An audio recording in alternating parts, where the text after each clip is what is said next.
நீ பாவம் செஞ்ச உடனே அந்த வஸ்திரம் கொஞ்சம் விலகி உன் நிர்வாணம் தெரியும் பாருங்க, உனக்கு ஒரு குற்ற உணர்வு வரும். ஐயோ நான் என்ன செஞ்சுட்டேன், பாவம் செஞ்சுட்டேன். உன்னை அறியாமலேயே ஏதோ தேவனை விட்டு தூரம் போன மாதிரி இருக்கும்.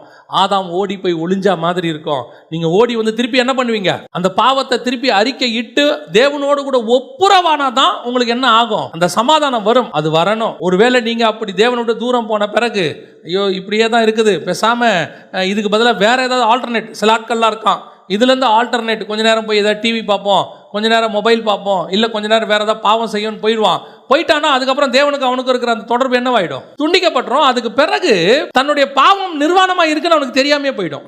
ஆண்டவர்கிட்ட ஒரு சின்ன கேப் வந்தோடனே உனக்குள்ள ஒரு குற்ற உணர்வு ஒன்று வரும். ஐயோ நான் என்ன செஞ்சுட்டேன், பாவம் செஞ்சுட்டேன், தேவனை விட்டு கொஞ்சம் தூரம் போறேன்னு. உடனே நீ அந்த என்ன பண்ணணும், அந்த கேப்பை சரி பண்ணணும். அதுதான் உன் நிர்வாணத்தை மூடுறது. திருப்பி அந்த மகிமை வந்து மூடிடும். நீ மேலே போட்டிருக்கிறதல்ல, உள்ள போட்டிருக்கிற வஸ்திரம், அதை உணரணும். அந்த வஸ்திரம் தேவனுடையது.